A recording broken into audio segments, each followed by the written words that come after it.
दोस्तों, मार्च का माह बड़ा विशेष माना गया है होलिका दहन और होलिका उत्सव की तैयारियों को लेकर।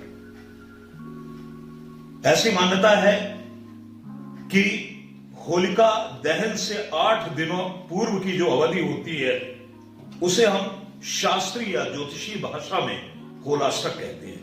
तो आज के वीडियो में हम जानने का प्रयास करेंगे कि आखिर यह होलाष्टक क्यों प्रभावशाली होता है और इसमें किन किन कार्यों का निषेध होता है। दोस्तों, मेरा नाम है राजेश साहनी, मैं ज्योतिष और वास्तु मामलों का विशेषज्ञ हूं। हमारे YouTube चैनल डिवाइन एस्ट्रो में मैं अपने सभी दर्शकों का, अपने नए सब्सक्राइबर का और अपने परिवार का जो कि निरंतर बढ़ोतरी की ओर है, सभी का हार्दिक स्वागत करता हूं, अभिनंदन करता हूं। तो दोस्तों, जैसा कि आपको विदित है कि होली का त्योहार आने वाला है, लेकिन उसके पहले हमें फेस करना होगा होलाष्टक। इसके पहले मैं आपको एक जानकारी देना चाहूंगा कि 14 मार्च से मीन नामक खरमास का प्रारंभ हो गया है और लगभग 1 महीने तक विवाह, मुंडन, उपनयन इत्यादि शुभ कार्यों का निषेध रहने वाला है। इसमें किसी भी प्रकार के शुभ कार्य 14 मार्च से लेकर लगभग 13 या 14 अप्रैल तक की अवधि के बीच में मल मास या खरमास के चलते नहीं होंगे, लेकिन होलाष्टक बिल्कुल इसके एक अलग मैटर है, एक अलग प्रकरण होता है। तो ऐसी मान्यता है कि फाल्गुन माह के शुक्ल पक्ष की अष्टमी तिथि से होलाष्टक का प्रवेश होता है। होलाष्टक जैसा कि नाम से स्पष्ट है, होली प्लस अष्टक यानी होलिका से 8 दिन पूर्व की जो अवधि होती है वो होलाष्टक कहलाती है।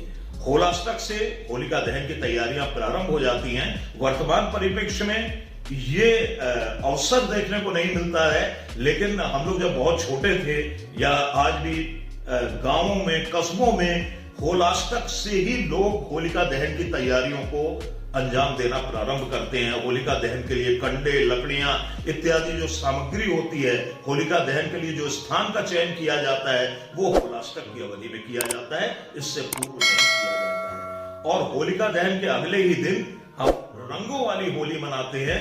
तो ये जो होलाष्टक की अवधि है वो होलिका दहन तक ही मान्य होती है और होली से 8 दिन पूर्व तक हर प्रकार के शुभ कार्यों का निषेध माना गया है। क्यों माना गया है, एक प्रश्न हमारे दिमाग में ये आता है। तो ऐसी मान्यता है, यदि हम इसे ज्योतिष के अनुसार देखें तो ऐसी मान्यता है कि होली से 8 दिन पूर्व शनि, राहु, मंगल जैसे जो तेज ग्रह हैं उनका स्वभाव उग्र हो जाता है, जो कि शुभ कार्यों के लिए अच्छा नहीं माना जाता है। ये तो आप सभी को जानकारी भी होगी।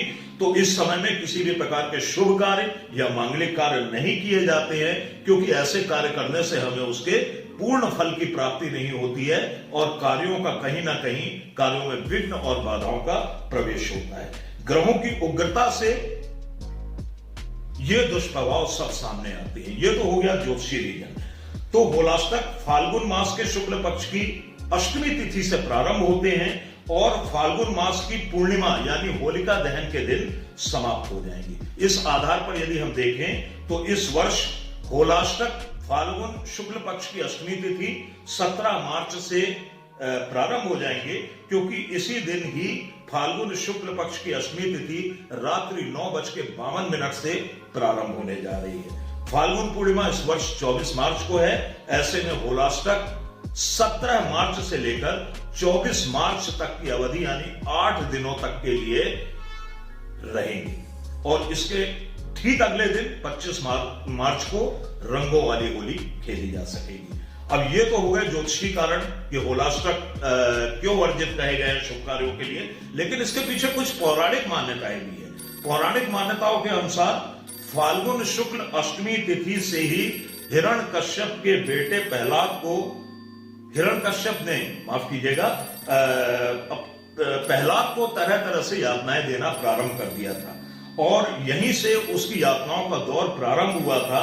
होलिका दहन तक भक्त प्रहलाद को मारने के कई जतन किए गए, कई प्रयास किए गए और कई षड्यंत्र किए गए, लेकिन प्रभु श्री हरि विष्णु की महाकृपा से प्रहलाद का कुछ भी बुरा नहीं हुआ और वो कुशल से रहे। तो फाल्गुन पूर्णिमा को हिरण्यकश्यप की बहन होलिका स्वयं जलकर मर गई, लेकिन उसने प्रहलाद को सुरक्षित जीवित बचा लिया। तो चूंकि यह सब क्रियाएं भी फाल्गुन शुक्ल पक्ष की अष्टमी से लेकर होलिका दहन के बीच में हुई थी, इसलिए पौराणिक मान्यताओं के अनुसार इन 8 दिनों की अवधि में किसी भी प्रकार के मंगल कार्यों का निषेध किया जाता है। तो दोस्तों, ये तो हो गया, हमने जाना कि होलाष्टक क्या होते हैं। अब एक प्रश्न हमारे दिमाग में यह आता है कि कौन कौन से कार्य होलाष्टक की अवधि में वर्जित कहे गए हैं, किन किन कार्यों का निषेध है, ऐसे कौन से कार्य हैं जो हमें इन 8 दिनों की अवधि में नहीं करना चाहिए। अर्थात हमें 17 मार्च से लेकर 24 मार्च तक की अवधि में क्या नहीं करना है और क्या करना है, दोनों ही बातें हम आपको बताने जा रहे हैं। पहली बात तो वैवाहिक कार्य संपन्न नहीं होते हैं, लेकिन इसके लिए कोई तनाव की बात नहीं है, क्योंकि हमारे पंचांगों में किसी भी प्रकार के मुहूर्त भी नहीं इस अवधि में दिए गए हैं। तो वैवाहिक कार्य जो है वो अपने आप बंद हो जाते हैं। इसके अलावा किसी भी प्रकार की धन संपत्ति का यदि निवेश आप पहली बार करने जा रहे हैं तो उसे कुछ दिनों के लिए रोक दें। आमतौर पे यह प्रक्रिया वर्ष पर्यंत चलती रहती है, लेकिन होलाष्टक के आसपास की अवधि में इसे रोक देना चाहिए। नए व्यवसाय की यदि आप शुरुआत करने जा रहे हैं, किसी भी नूतन कार्य का आप प्रारंभ करने जा रहे हैं, तो 8 दिनों की अवधि में रुक जाएं और होलाष्टक के बाद ही इन कार्यों को संपन्न करें। गृह प्रवेश, गृह निर्माण या मरम्मत संबंधी कार्य, ध्यान रखिएगा तीनों चीजें। गृह प्रवेश भी वर्जित है, गृह निर्माण या यदि आप नया गृह निर्माण कर रहे हैं वो भी वर्जित है, और घर में किसी भी प्रकार का रेनोवेशन आप कर रहे हैं तो इस अवधि में यानी होलाष्टक की अवधि में इन सब कार्यों का भी हमारे शास्त्रों में निषेध बताया गया है। मुंडन संस्कार, बच्चों का किसी भी प्रकार से मुंडन संस्कार नहीं किया जाना चाहिए होलाष्टक में। नए वाहन की खरीद फरोख्त इस अवधि में नहीं की जानी चाहिए, और मैं तो समझता हूं कि नए वाहन को बेचना भी नहीं चाहिए, अर्थात उसका क्रय करना और विक्रय करना दोनों से ही हमें बचना चाहिए। और किसी भी प्रकार के नए कार्य यदि आप शुरू करना चाह रहे हैं, कोई छोटे काम हो या बड़े काम हो, तो कृपया इस 8 दिनों की अवधि में हमें उन कार्यों को रोक लेना चाहिए और इसके बाद संपन्न करने चाहिए। और यदि आप किसी भी प्रकार के संस्कार कर रहे हैं, दाह संस्कार को छोड़ के, तो जो भी शुभ कार्य जैसा कि मैं बता चुका हूं, तो उनका भी निषेध होलाष्टक की अवधि में बताया गया है। अब क्या करना चाहिए हमें?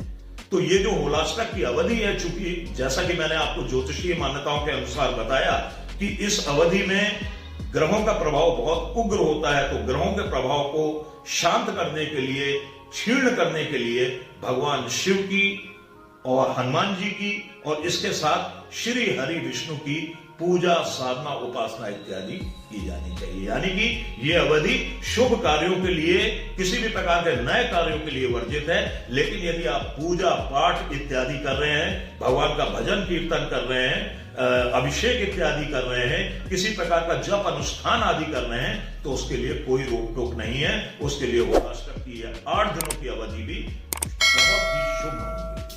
भगवान की वैसे भी पूजा पाठ करने के लिए, अभिषेक करने के लिए, मंत्र जाप करने के लिए मैं मानता हूं किसी मुहूर्त की आवश्यकता नहीं होती है, क्योंकि जितने भी ग्रह नक्षत्र हैं वो सब उन्हीं के अधीन हैं और उनसे बढ़कर इस सृष्टि में कुछ भी नहीं। तो दोस्तों, हमारा ये वीडियो आपको कैसा लगा हमें एक कमेंट करके जरूर बताइएगा। अगले वीडियो के साथ हम आपसे बहुत जल्द फिर मिलेंगे। तब तक के लिए राधे राधे, जय श्री कृष्ण।